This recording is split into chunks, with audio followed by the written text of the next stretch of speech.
I personally haven't had a chance to attend a Rolling Loud festival yet. But, watching footage and clips and online, you know, things, I always see a different chain that gets passed around with the different artists Yes. at a Rolling Loud festival. So Miami had a chain, and maybe a different city where they had a festival for 3 days has a different chain. Correct. What ends up happening to that chain?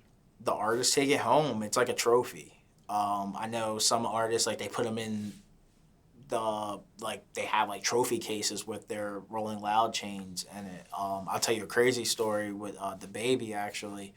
The first year, I forgot what year, I think it was 2018.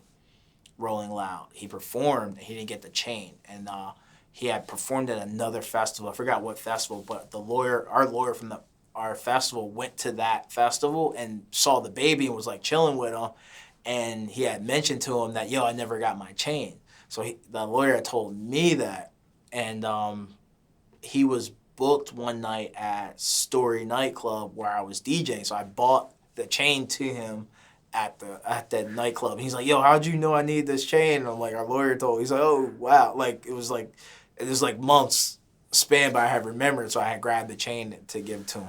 Okay, so who gets the chain? Every artist that performs gets a chain? For the most part, mostly the bigger name artists get it. We used to give it to every last artist, but it became a lot to give out all these chains all the time. So for the most part, it's a lot of the bigger name artists that you'll see. And but yeah, the chains are they're heavy, they're trophies. It's yo, thanks for performing. It's our gift to the artist. Thank you for performing. Here's a token of, from us to you. Are these real chains? I mean, they're chains. Are they real diamonds and gold? They're truly gold plated. I think they're Cuban zirconium, the stones and everything. But they're very, very, very heavy, very good quality fake chains, I guess you could say.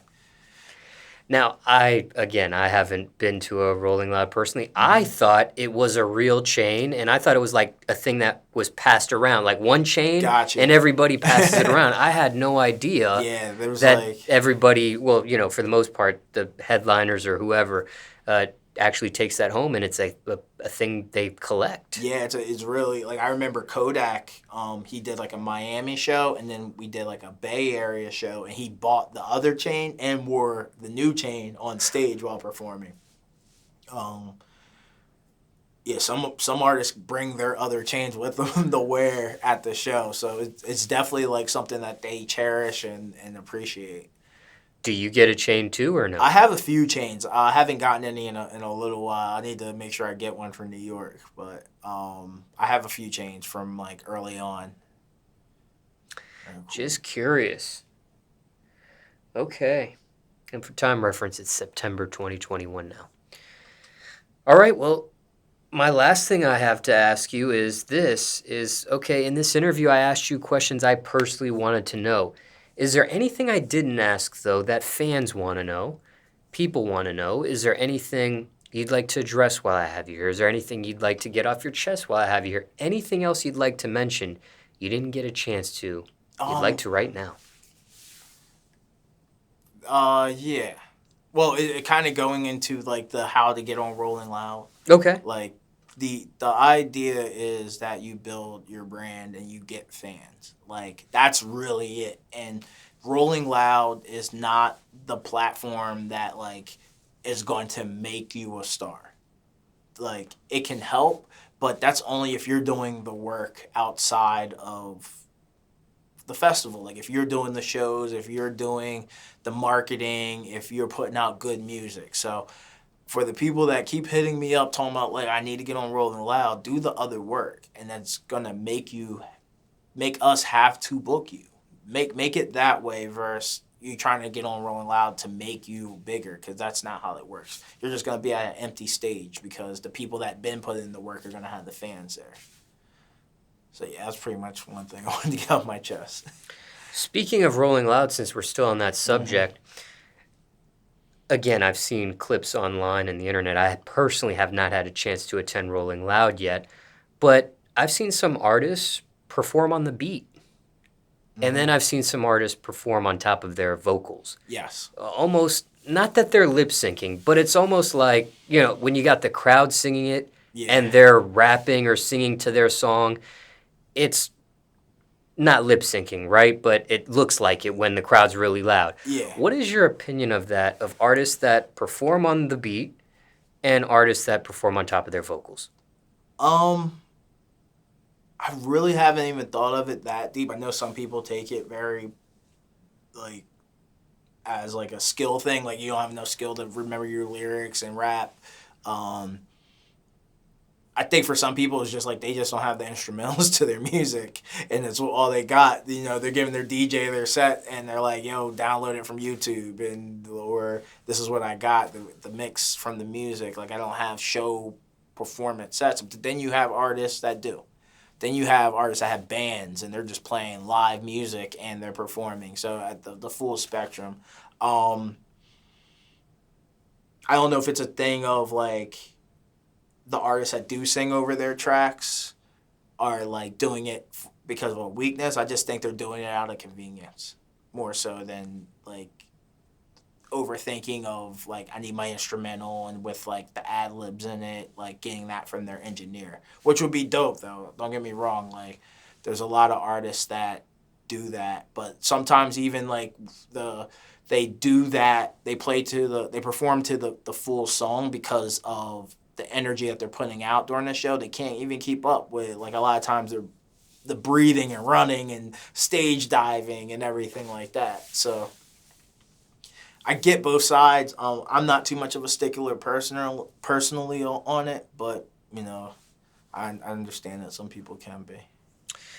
Do's or don'ts for an artist performing at Rolling Loud? Maybe there's somebody watching this that's about to perform for their very first time, for example. Do not jump off stage feet first, because that will hurt people, and it's just not good. Do not, come with good energy too, man. Like, no fighting. Like, we're there to have a good time. Be on time. Come early. Like, come 2 hours early if you can. Like, get in there because security is tight. Sometimes even, like, depending on what stage it is, it's going to take you a good 30 minutes to get from your dressing room to your stage through the crowds and whatnot. So come early, having good energy, have a good time, and have a good set. Come prepare for your set too. Like, make sure your DJ is set up and your music's good and you got the best set and you have all your music lined up. Preparation. Be prepared. Anything else? Turn up too, man.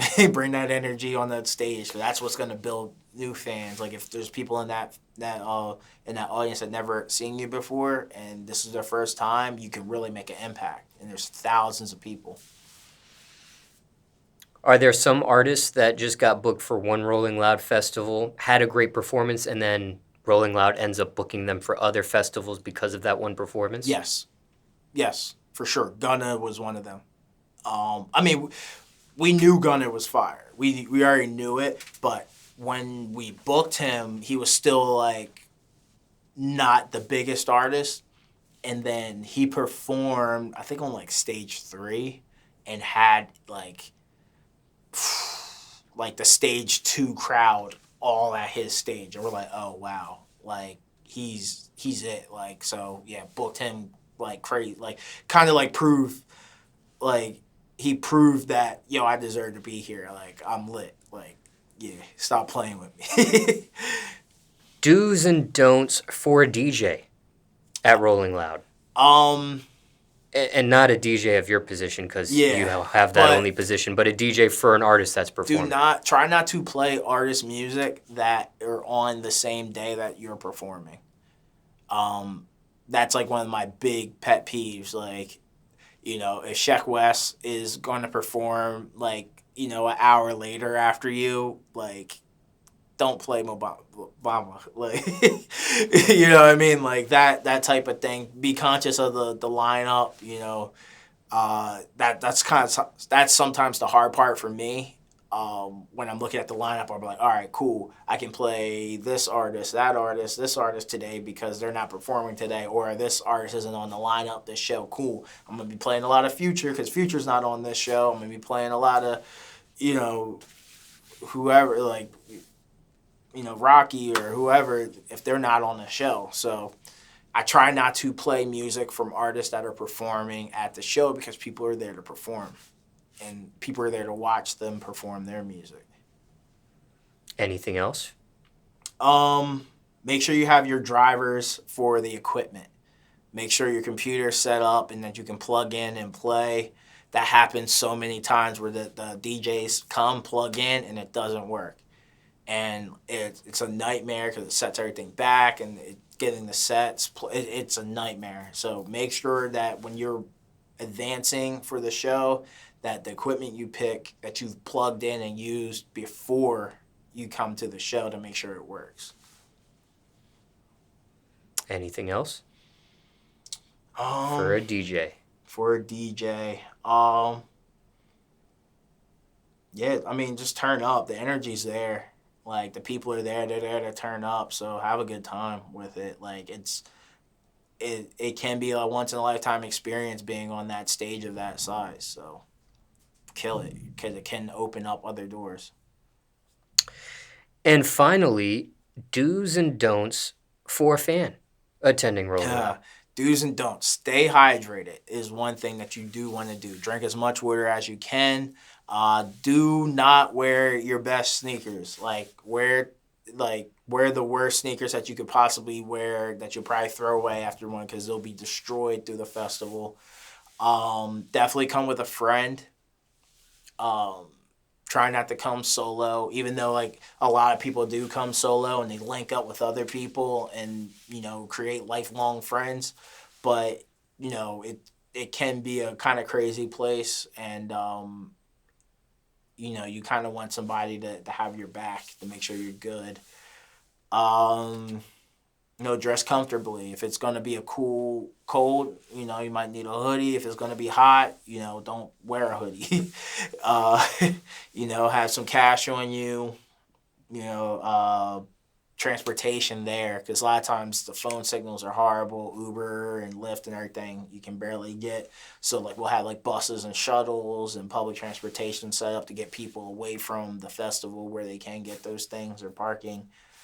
And book out your stuff early, like your hotels and your travel. Have a plan set up, and you should be all right. Yeah, just bring money for food and water, and make sure you're looking after yourself. And if you're with people, them too, because a lot of people get dehydrated really quick.